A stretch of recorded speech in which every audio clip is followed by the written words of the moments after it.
Hey there, SnapFlash fam! Welcome to the channel. Today we're in New York, where Africa's economic future took center stage at the unstoppable Africa 2025 Business Forum. Botswana President Duma Boko delivered a bold call for change, urging the continent to move away from being just an exporter of raw materials. His message? Africa must stop being the world's mine and start being the world's workshop, an innovation hub where creativity, industrialization, and value addition drive the economy. Before we dive in, don't forget to like this video, subscribe to SnapFlash, and hit the notification bell so you never miss an update.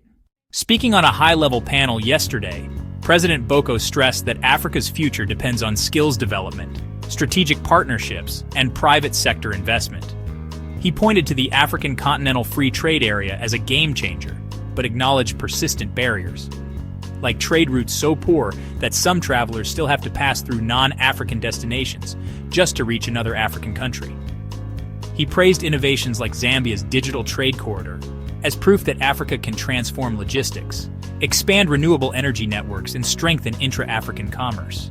So how do we go from being the promise of tomorrow to being the powerhouse of today? How do we do it today, not in 10 years? Thank you very much, and let me recognize each and every one of you, and thank you for being part of this unfolding story of a buoyant, of a resurgent, of a resilient Africa. Thank you so very much. We have said many times that Africa is the next frontier. We have said this because Africa has enormous potential in terms of resources. We've said this because we've seen in the dynamism of the young people of the African continent.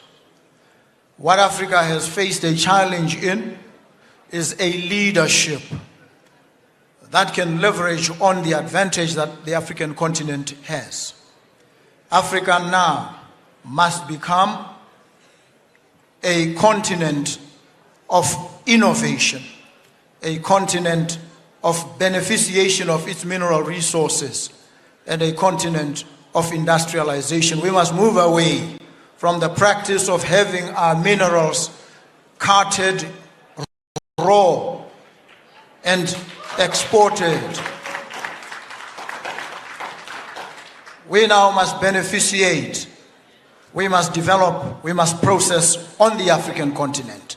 Of course, this will require skills, it will require partnerships, it will require an injection of financial resources from partners, from the private sector, from business. And this is what Africa must seek to do now. Africa has begun to take the first few faltering steps, if I may call them that, in the direction of ensuring that this happens. We have now put in place the Africa Continental Free Trade Area Agreement. We are now beginning, and the president of Angola, my brother Lorenzo, spoke to the development of trade corridors. The Lobito corridor is but one. We need to proceed along this line and trajectory and ensure that there are corridors that connect Africa.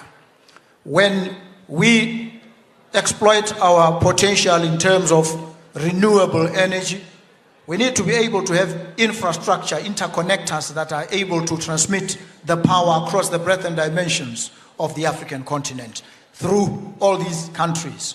Right now, as we speak, it is difficult. In fact, it is next to impossible to travel seamlessly and efficiently between these African capitals. Yeah. Sometimes in order to move from Luanda to Gaborone, you have to go all the way to Addis Ababa. We need to address this and make sure that there's connectivity, that there's seamlessness of connection between us.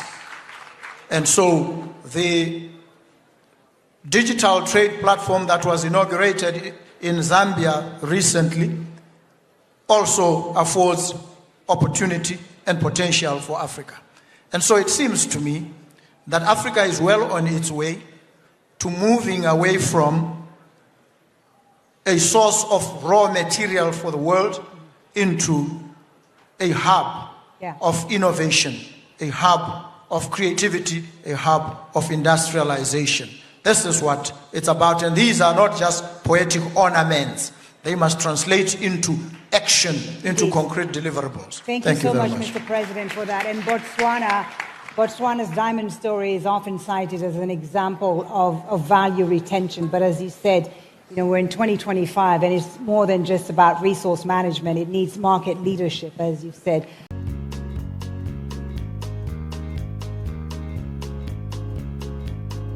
So here's the big question. Can Africa break free from its reliance on raw exports and become a true global hub of innovation? Drop your thoughts in the comments below, and don't forget to hit like, subscribe, and tap the bell for more updates from SnapFlash. President Boko's words were clear. Unstoppable Africa is not just a vision, it's a mission. The continent must act now to create industries, jobs, and innovations that redefine its role in the global economy.